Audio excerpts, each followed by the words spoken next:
and I actually love drama. So I realized actually like, oh, I actually do want my own thing just for the drama.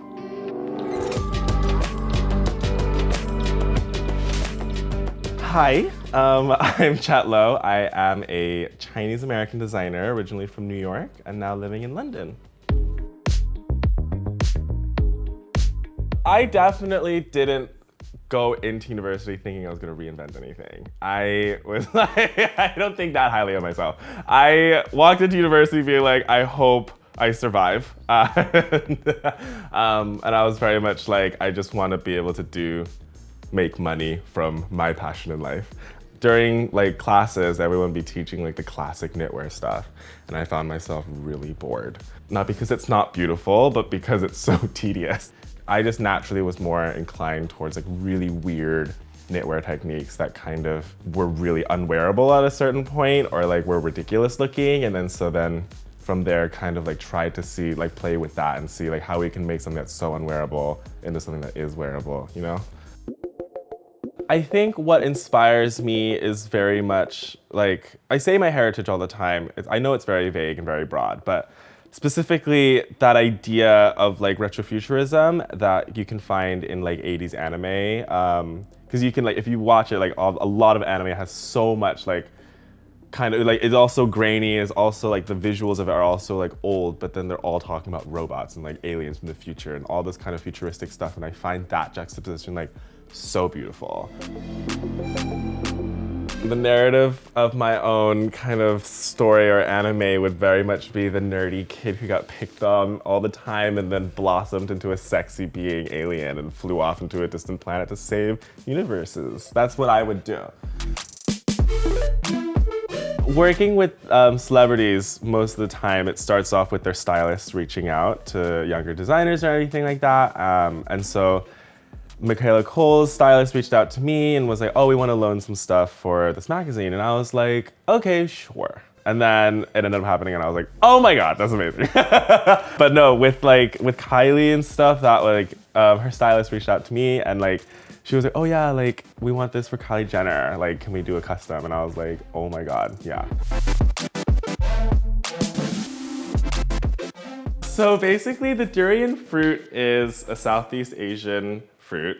I hate it. It smells like gasoline to me, but I can imagine that it would be great if I'd actually eaten it more often.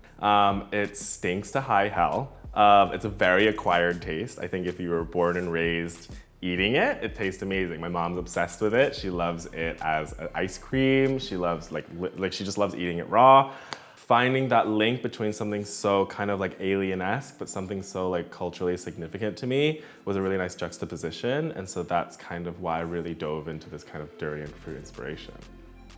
Very, very lucky right now to have been in the Forbes 30 Under 30 list. I know it's all my team, you know, it's everyone that's been supporting me, everyone that's been working with me, and luck. I don't know, I think I'm just very grateful for everyone involved.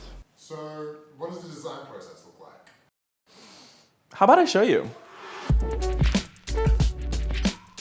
So, I always start off with sketches. For me, I like to just come out with like a million different kind of sketches and then just see which one takes for me. Like if I find myself constantly thinking, like referencing back to one sketch, then I'll be like, okay, this is definitely making the cut. Or I'll draw something really ugly like this thing. And then I'll be like, oh, I never want to see this ever again. So we definitely cover that. So this is where the magic happens. This is called a dubiade. It's a knitting machine. Basically, every single one of these little knobs is a stitch. So if you drop one, it ladders everything. It's very complicated to use. It took me years, but after I figured it out, it was a godsend. Typically, it takes around at least 1,000 or 2,000 of these like push-pull kind of rows. So it takes a lot of work to get a garment done. And then we just sew it.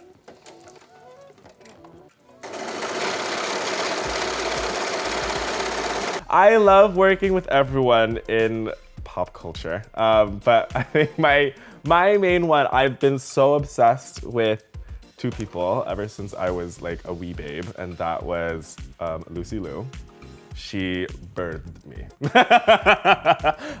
Lucy Liu and Jackie Chan. Jackie Chan honestly could get it. So if I could dress either of them, that would be like an absolute dream come true. I think my dream for like everyone's everyday wear is really self-expression and like pushing it to the fullest. You know, I think like if you're a wallflower and you're super into, I don't know, like weird daisy dresses, then I want you to wear a full daisy dress. You know what I mean? That kind of just like own every aspect of yourself and just become that person. There's no need to like be putting one toe in, you know what I mean? Just like fully dive in and like have a lot of fun with the way you dress. There's no, everyone can judge you, but you know you look good.